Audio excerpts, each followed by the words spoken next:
नमस्कार, आप देख रहे हैं एमबी न्यूज 27। पूर्व मंत्री महेंद्र नारायण यादव के नेतृत्व में उनके पैतृक गांव मनसाही प्रखंड स्थित मोहनपुर गांव में महान समाजवादी विचारक डॉक्टर राम मनोहर लोहिया की 111वीं जयंती उत्साह पूर्वक मनाई गई। इस अवसर पर उनकी प्रतिमा पर माल्यार्पण कर उनके व्यक्तित्व व कृतित्व पर चर्चा हुई।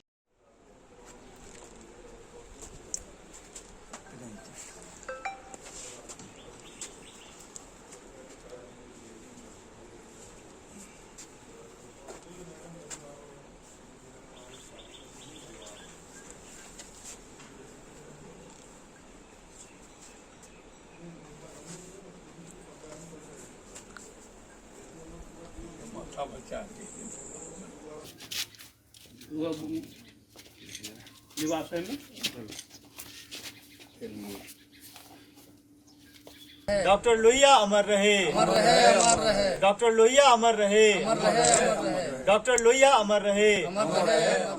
इस दौरान समाजसेवी नेता राम प्रवेश राय, भोला पासवान, कांग्रेस नेता सुनील कुमार यादव, निषाद संघ कटिहार जिलाध्यक्ष किशोर मंडल, जापके जिलाध्यक्ष अरुण सिंह, किसान जागृति मंच के सह संयोजक कन्हैया यादव, नगर अध्यक्ष वासुलाल सहित कई नेतागण शामिल थे। बिल्कुल जयंती मना रहे हैं।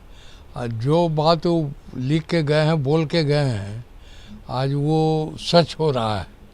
उन्होंने कहा था सरकार मजबूत तो जनता कमज़ोर।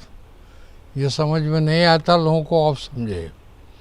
सरकार को मजबूत बनाने के फेर में ऐसा मजबूत बना दिया सब कि सब जनता कमज़ोर हो गई, कोई किसी की बात नहीं चलती। तो ये तो कहते थे वो।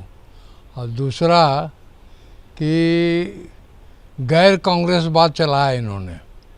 तो हिंदुस्तान के 9 बड़े राज्यों में गैर कांग्रेसी सरकार बनी 67 में, और धीरे धीरे जनता पार्टी का निर्माण हुआ और मोरारजी देसाई प्रधानमंत्री बने, और वो प्रधानमंत्री रहे तो जनता पार्टी थी।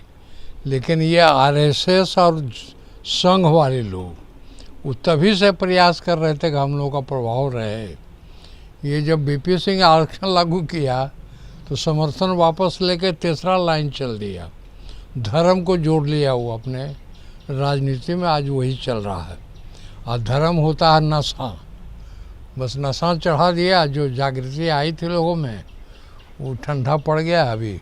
लेकिन जनतंत्र है, मेरी राय में कांग्रेस गई है तो इनको भी जाना है। देखिए, डॉक्टर राम मनोहर लोहिया जी समाजवाद लाए, और समाजवाद एक ऐसी विचारधारा है जो केवल भारत में नहीं बल्कि दुनिया में लागू हुआ। डॉक्टर राम मनोहर लोहिया जी बोलते थे अपने विचारधारा में 1 और 10 का अंतर होना चाहिए। आदमी इतना अमीर नहीं हो और इतना गरीब नहीं हो कि बहुत बड़ी खाई हो जाए। इस खाई को तोपने के लिए उन्होंने स्लोगन दिया कि 1 और 10 का अंतर होना चाहिए। इसके अलावे स्वच्छता पर, महिलाओं के विकास पर, महिलाओं की बराबरी पर उन्होंने जोर दिया। आज उसका नतीजा आज देखने के लिए मिल रहा है कि आज जो बिहार में कोई जो भी सरकार होगी उसको लोहिया जी के बात पर चलना पड़ेगा, चाहे स्वच्छता अभियान हो, महिलाओं की बराबरी का हक की बात हो। तो लोहिया जी का एक ऐसा विचारधारा है जिसको अब कोई मजबूरी हो गई है, उसको मानना ही पड़ेगा। इसीलिए लोहिया जी आज भी समसामयिक हैं और उनके विचारधारा के अनुकूल ही लोगों को काम करना पड़ेगा, और पूरा दुनिया इसका लोहा मान रही है।